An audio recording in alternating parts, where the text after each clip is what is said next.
아모스 2장 4절부터 16절까지 한 절씩 교독하겠습니다. 여호와께서 이와 같이 말씀하시되 유다의 서너 가지 죄로 말미암아 내가 그 벌을 돌이키지 아니하리니 이는 그들이 여호와의 율법을 멸시하며 그 율례를 지키지 아니하고 그의 조상들이 따라가던 거짓 것에 미혹되었음이라. 내가 유다에 불을 보내리니 예루살렘의 궁궐들을 사르리라. 여호와께서 이와 같이 말씀하시되 이스라엘의 서너 가지 죄로 말미암아 내가 그 벌을 돌이키지 아니하리니 이는 그들이 은을 받고 의인을 팔며 신 한 켤레를 받고 가난한 자를 팔며 힘없는 자의 머리를 티끌 먼지 속에 발로 밟고 연약한 자의 길을 굽게 하며 아버지와 아들이 한 젊은 여인에게 다녀서 내 거룩한 이름을 더럽히며 모든 제단 옆에서 전당 잡은 옷 위에 누우며 그들의 신전에서 벌금으로 얻은 포도주를 마심이니라. 내가 아모리 사람을 그들 앞에서 멸하였나니 그 키는 백향목 높이와 같고 강하기는 상수리 나무 같으나 내가 그 위에 열매와 그 아래의 뿌리를 진멸하였느니라. 내가 너희를 애굽 땅에서 이끌어내어 40년 동안 광야에서 인도하고 아모리 사람의 땅을 너희에게 차지하게 하였고 또 너희 아들 중에서 선지자를 너희 청년 중에서 나실인을 일으켰나니 이스라엘 자손들아 과연 그렇지 아니하냐? 이는 여호와의 말씀이니라. 그러나 너희가 나실 사람으로 포도주를 마시게 하며 또 선지자에게 명령하여 예언하지 말라 하였느니라. 보라, 곡식단을 가득히 실은 수레가 흙을 누름같이 내가 너희를 누르리니 빨리 다른 박질하는 자도 도망할 수 없으며 강한 자도 자기 힘을 낼 수 없으며 용사도 자기 목숨을 구할 수 없으며 활을 가진 자도 설 수 없으며 발이 빠른 자도 피할 수 없으며 말 타는 자도 자기 목숨을 구할 수 없고 용사 가운데 그 마음이 굳센 자도 그 날에는 벌거벗고 도망하리라. 여호와의 말씀이니라. 아멘.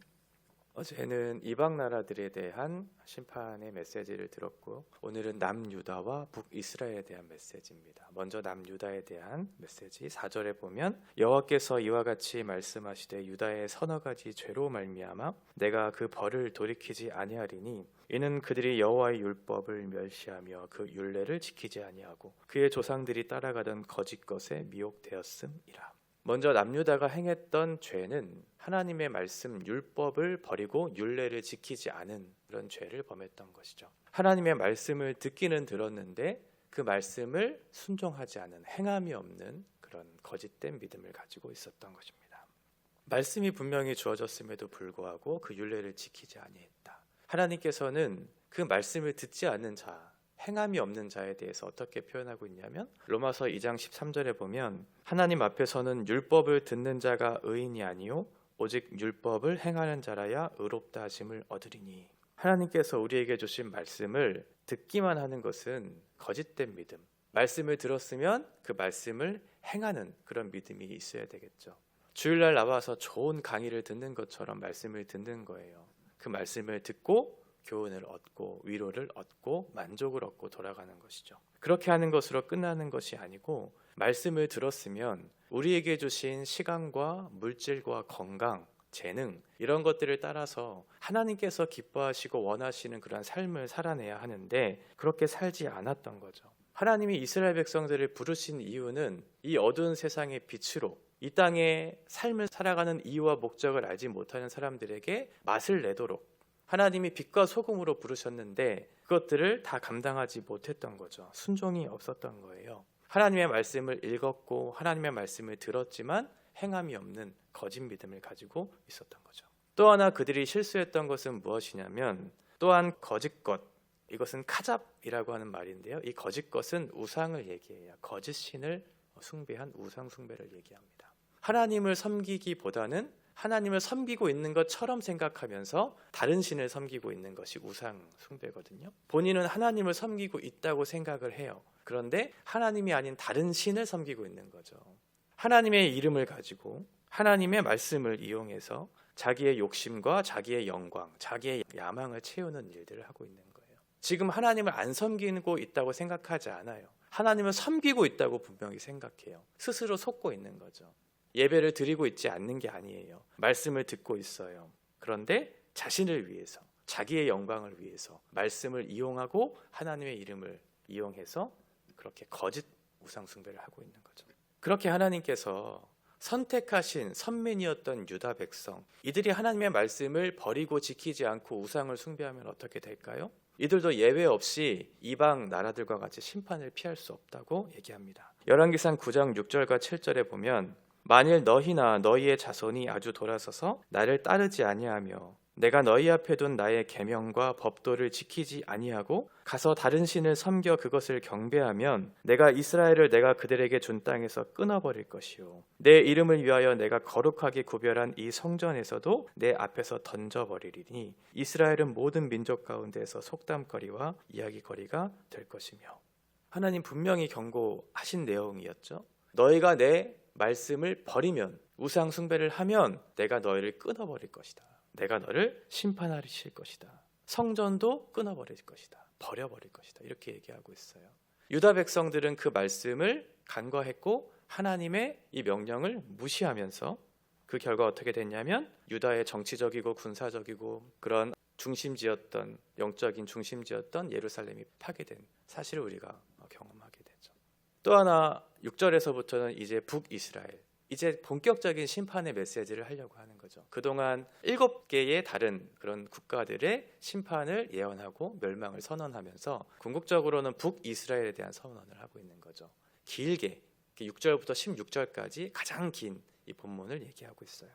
북이스라엘의 죄는 크게 드러나지 않는 것처럼 보여요. 그런데 일상생활 속에서 그들이 하나님의 말씀을 버리고 이제 행한 그런 죄들을 나열하고 있습니다. 6절에 보면 은을 받고 의인을 팔며 신 한 켤레를 받고 가난한 자를 팔았다.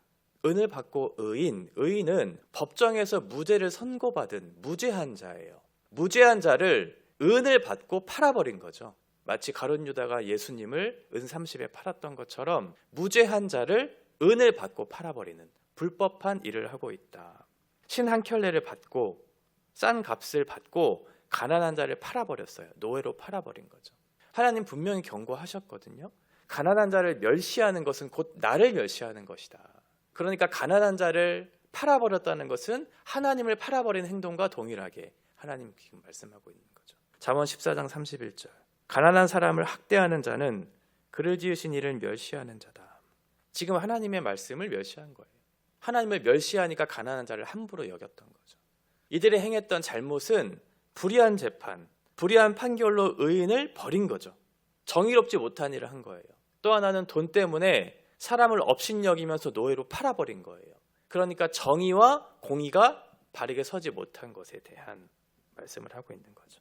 7절에서도 마찬가지로 힘없는 자의 머리를 티끌 먼지 속에 발로 밟고 연약한 자의 길을 굽게 하며. 힘없는 자, 이 말은 개역 한글에 보면 가난한 자로 표현하고 있어요. 가난한 자의 머리에 티끌을 먼지 속에서 밟았다. 가난한 자를 어떻게 한 거냐면 힘으로 지금 억압한 거예요. 눌러버린 거예요. 너는 돈이 없으니까, 너는 힘이 없으니까. 돈과 권력을 가진 사람들이 그 사람을 억압한 거죠. 연약한 자, 이 아나빔이라고 번역된 이 말은 연약한 자, 병든 자 이렇게 표현하고 있거든요. 이 사람들의 길을 굽게 했다. 여기서의 길은 미슈파트라는 말로 번역했어요. 미슈파트는 정의죠. 올바른 재판, 판결을 얘기하는데 올바른 판결을 하지 못하도록 굽게 했다, 방해했다.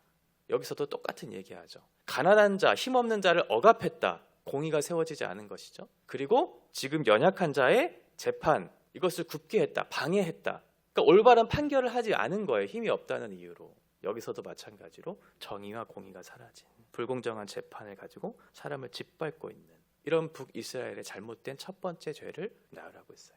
소수의 계층들만 권력을 누리고 있죠. 대다수의 백성들은 가난해요. 힘이 없어요. 경제적으로 어려움을 당하고 있어요. 소수의 특권층만 그 권력을 누리고 있는 거죠. 대다수의 국민들은 힘이 없고 돈이 없어서 먹을 것이 없어서 힘들어하고 있는데 마치 우리나라 같이 이 본문 묵상하면서 우리나라가 정말 계속 생각이 났어요. 대다수의 국민들은 경제가 어렵다고, 먹고 살기 어렵다고 힘들어하는데 시간이 지나면 지날수록 특권 계층들이 누리는 그 소비 행태를 보고 그들의 삶을 보면 명품 소비는 늘어나고 날로 늘어나요. 해외여행은 점점 늘어나고 외제차의 수요는 점점 늘어나고 나라는 점점 어렵다고 하는데 소수의 특권층들의 행태들은 점점 부유해지죠. 교회도 마찬가지 같아요. 교회는 힘들다고 얘기해요.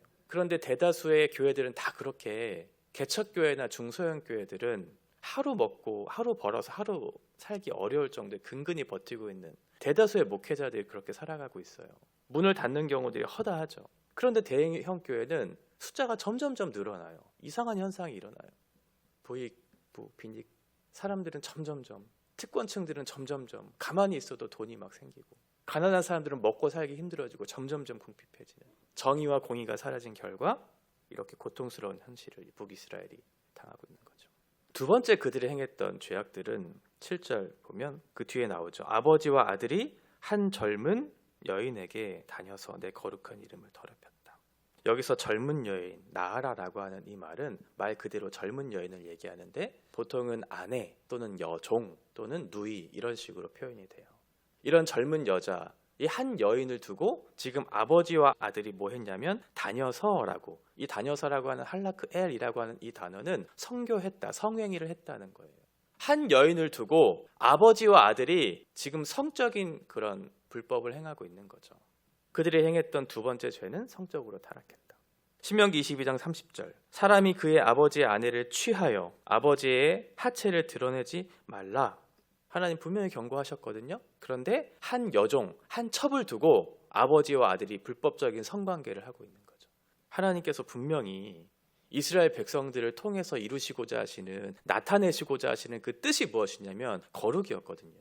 구별된 백성의 삶, 내가 거룩하니 너희도 거룩하라고.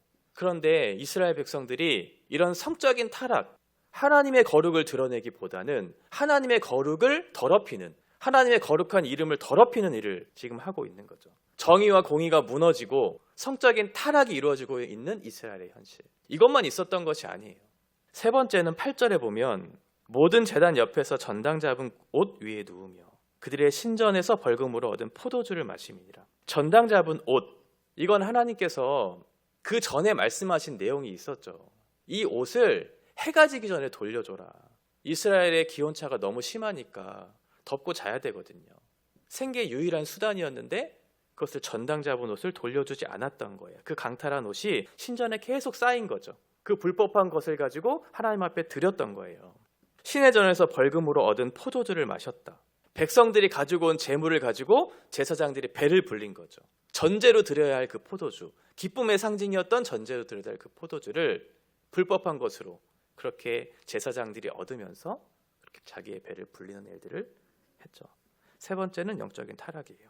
사무엘상 2장 29절에 보면 너희는 어찌하여 내가 내 처소에서 명령한 내 재물과 예물을 밟으며 내 아들들을 나보다 더 중히 여겨 내 백성 이스라엘이 드리는 가장 좋은 곳으로 너희들을 살찌게 하느냐. 부당한 이득을 취하면서 배불리고 있는 제사장들, 그리고 불법한 것을 가지고 하나님 앞에 이것을 드리고 있는, 헌금하고 있는 백성들, 이런 영적인 타락. 하나님 앞에 나와서 예배를 하는데 예배 가운데 온전한 물질로 드리지 않고 있어요. 불법한 것, 다른 사람들의 것을 빼앗고 고통스러운 현실들을 당하고 있는 그 사람의 모습은 생각하지도 않아요. 내가 가지고 있는 그 불법한 것을 가지고 하나님 앞에 헌금하고 있는 거죠. 내 가지고 있는 더러운 마음으로 하나님 앞에 예배하고 있는 거죠. 이들이 하나님을 섬기지 않았던 것은 아니에요. 제사가 없었던 것은 아닌데 본인들은 하나님을 섬기고 있다고 생각했던 거죠. 그런데 불법한 것과 불법한 마음을 가지고 하나님 앞에 나온 영적인 이런 타락이 있었던 거예요. 정의가 무너지고 성적으로 타락하고 영적으로 타락한 이 북이스라엘의 모습, 이 구체적인 이 죄악들을 나열하면서 이 죄악의 뿌리가 어디로부터 나왔는지를 다시 한번 설명해 줍니다. 왜 그렇게 타락했을까? 9절과 10절에 보면 내가 아모리 사람을 그들 앞에서 멸하였나니 그 키는 백향목 높이와 같고 강하기는 상수리 나무 같으나 내가 그 위의 열매와 그 아래의 뿌리를 진멸하였느니라.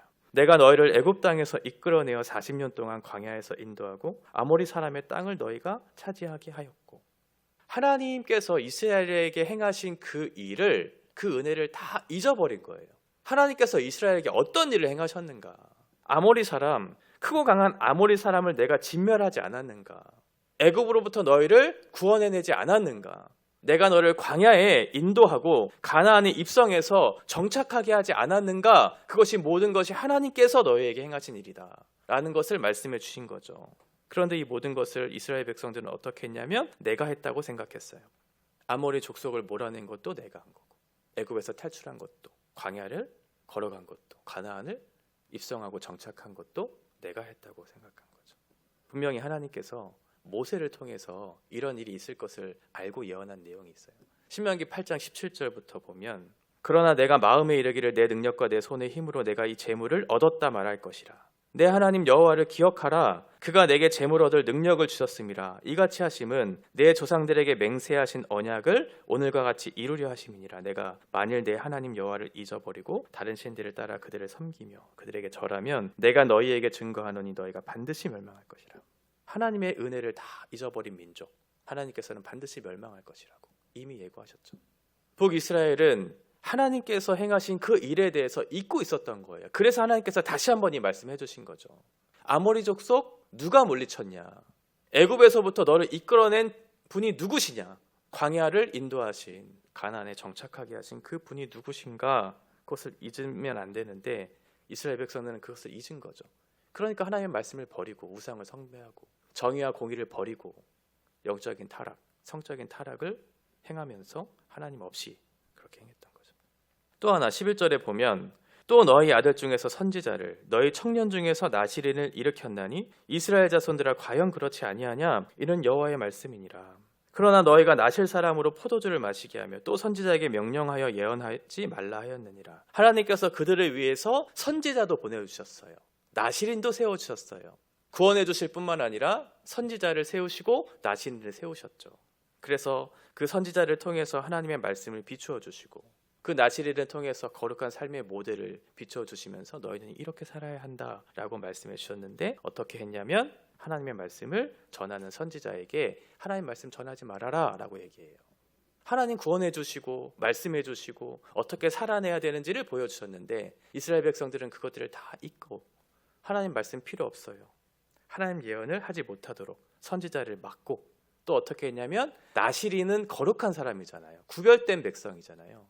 포도주와 독주를 마시지 않고 머리에 삭도도 되지 않고 시체도 만지지 않아야 되는 그 나시린에게 그렇게 살지 말고 우리 같이 포도주 마시자 이렇게 얘기한 거예요.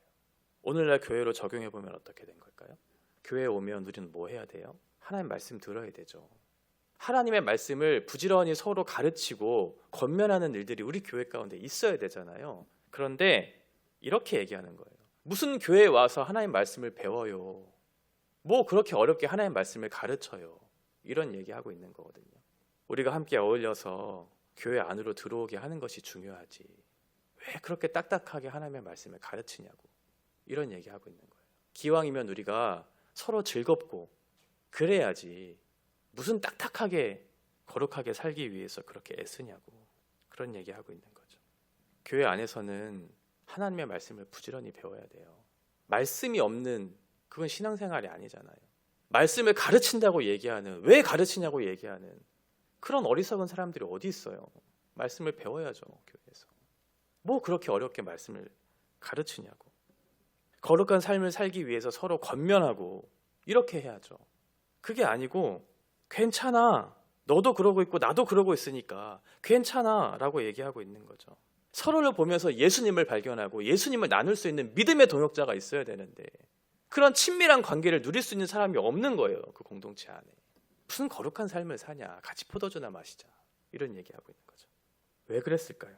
13절부터 보면 보라 곡식단을 가득히 실은 수레가 흙을 누름같이 내가 너희를 누르리니 빨리 다름박질하는 자도 도망할 수 없으며 강한 자도 자기 힘을 댈 수 없으며 용사도 자기 목숨을 구할 수 없으며 활을 가진 자도 설 수 없으며 발이 빠른 자도 피할 수 없으며 말 타는 자도 자기 목숨을 구할 수 없고 용사 가운데 그 마음이 굳센 자도 그 날에는 벌거벗고 도망하리라. 여호와의 말씀이니라. 왜 이들이 그렇게 하나님의 은혜를 저버리고 그 말씀을 무시하고 거룩한 삶을 살기를 거부했을까요? 교만했기 때문에 그래요. 하나님 지금 13절부터 16절까지 얘기하는 건 뭐냐면 자기네들이 가지고 있는 강력한 힘 젊을 때야 건강도 있고 실력도 있고 자신감도 있고 능력도 있다고 생각하니까 자기의 힘으로 모든 것들을 할 수 있다고 생각하잖아요. 그런데 지금 이 13절부터 얘기하는 건 뭐예요? 너희들이 스스로 그렇게 강력한 사람이라고 생각하느냐? 그러나 그 날에는 벌거벗고 도망하리라. 지금 생각하기에는 내가 모든 것을 다 할 수 있다고 생각하죠. 내가 아모리 족속도 이길 수 있고 가나안 땅에 입성한 것도 내 힘으로 한 거지. 지금 내가 성공한 이것 내가 노력해서 한 거지. 내 실력 때문에 그런 거지 라고 생각하는 그런데 인간이 아무리 강해봐야 바람에 날리는 겨와 같죠. 젊을 때에는 잘 모르잖아요. 그렇죠? 힘이 있고 실력이 있고 가능성이 있고 시간이 있다고 생각하니까. 그런데 명예와 권력과 재물도 건강도 한순간에 없어지는 그런 바람의 겨와 바람에 날리는 겨와 같은, 그런데 그것을 깨닫지 못한 거죠. 그런 것들로 하나님을 이겨보려고 한 거예요. 인생의 유한함을 깨닫지 못하고 하나님의 질서 안에 들어오기를 거부하는 인생들. 하나님께서는 그 날에는 벌거벗고 도망하리라 이렇게 말씀하고 있어요. 제사장 나라로 거룩한 백성의 역할을 기대했던 하나님, 이스라엘을 통해서 하나님의 뜻이 무엇이고 하나님의 마음이 무엇인지를 이 세상 가운데 나타나기를 바라셨던 하나님의 기대가 있었는데, 남유다와 이스라엘은 하나님의 말씀을 버렸고 우상을 숭배하기 시작했어요. 그리고 하나님이 기대하시는 정의와 공의를 버리고 성적인 타락과 영적인 타락이 이루어졌죠. 왜 그랬냐면 하나님의 은혜를 몰랐기 때문에. 과거에 하나님께서 행하셨던 그 일을 다 잊어버렸어요. 은혜를 잊어버린 거죠. 교만했기 때문에. 자신 스스로가 모든 것을 할 수 있다고 생각했기 때문에 하나님의 도우심을 잊고 하나님의 말씀을 버리고 자기의 뜻대로 행한 거죠. 이렇게 어제 이방 족속들에 대한 먼저 심판을 예언하고 나서 북이스라엘에 대한 심판을 최종적으로 하신 이유는 그만큼 더 큰 책임이 있다는 것을 물으려고 하시는 거거든요. 하나님께서 우리에게 은혜를 주신 것에 대한 너무 감사한 거죠. 그런데 하나님의 말씀을 소유했고 그 은혜를 경험한 사람들에게 있어서는 그 책임에 있어서는 더 막중한 책임을 하나님이 물으세요. 그래서 16절까지 북이스라엘에 대한 심판을 가장 길게 서술한 거죠. 누가복음 12장 47절과 48절에 보면 주인의 뜻을 알고도 준비하지 아니하고 그 뜻대로 행하지 아니한 종은 많이 맞을 것이요 알지 못하고 맞을 일을 행한 좋은 종은 적게 맞으리라. 무릇 많이 받은 자에게는 많이 요구할 것이요 많이 맡은 자에게는 많이 달라 할 것이니라. 하나님 우리에게 귀한 삶을 주셨고 말씀해 주셨고 예배자로 세우셨고 은혜를 주고 계시다면 우리에게 그만큼 큰 책임이 있다는 것을 우리가 생각해 봐야 합니다. 우리를 통해서 하나님은 정의를 세우시기를 원하시고 거룩한 삶을 살아내서 이 땅의 성적인 문란, 영적인 타락을 회복시키시고 새롭게 하시고 온전케 하시기 위한 목적으로 우리를 부르셨다는 것을 우리가 기억해야 돼요. 이를 위해 우리가 필요한 것은 겸손히 하나님의 말씀을 붙잡는 거죠. 교만해서는 안 되고 겸손하게 하나님의 말씀 앞에 서서 그 은혜를 구하면서 우리가 주어진 삶을 하나님 앞에 살아내는 것, 이것이 하나님께서 우리에게 기대하시는 내용이에요. 우리를 부르신 뜻, 우리에게 주신 은혜를 오늘 다시 한번 곱씹으면서 나의 힘으로 된 것이 없고 하나님의 은혜로 나를 구원하시고 나를 인도하시고 앞으로도 나를 살아가게 하실 하나님의 은혜를 기억하면서 오늘도 말씀 앞에 겸손하게 서는 저와 여러분 되시기를 바랍니다.